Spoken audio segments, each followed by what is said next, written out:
दोस्तों, मर्द अपनी आंखों की हिफाजत करे या ना करे, औरत के लिए इस्लाम पर्दे का हुक्म देता है। और औरत पर्दा करे या ना करे, इस्लाम मर्द को अपनी निगाहें नीची रखने का हुक्म देता है। इस्लाम जो हुक्म देता है उसमें मैं, ये और वो का बहाना नहीं चलता। सारी दुनिया के मर्द अगर अंधे भी हो जाएं तब भी औरत का पर्दा फर्ज है, क्योंकि ये रब का हुक्म है।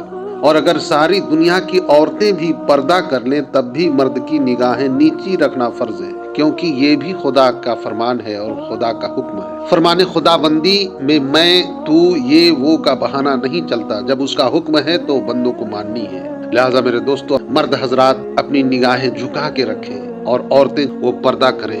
आप पर पर्दा फर्ज है, क्योंकि ये रब का हुक्म है। दोस्तों, हमें रब की हुक्म उदूली और नाफरमानी करते हुए शर्म आनी चाहिए। इंशाअल्लाह हयात बाकी रही तो फिर एक नई वीडियो के साथ हाजिर आऊंगा। इस तरह की दीनी और अच्छी वीडियोस बर वक्त पाने के लिए मुझे फेसबुक, इंस्टाग्राम और टेलीग्राम में फॉलो करें। मेरे यूट्यूब चैनल रूहानी ग़िज़ा को सब्सक्राइब करें, बेल आइकन ऑल पर प्रेस करें। खुदा हाफिज़, फी अमानिल्लाह। अस्सलामु अलैकुम व रहमतुल्लाहि तआला व बरकातहू।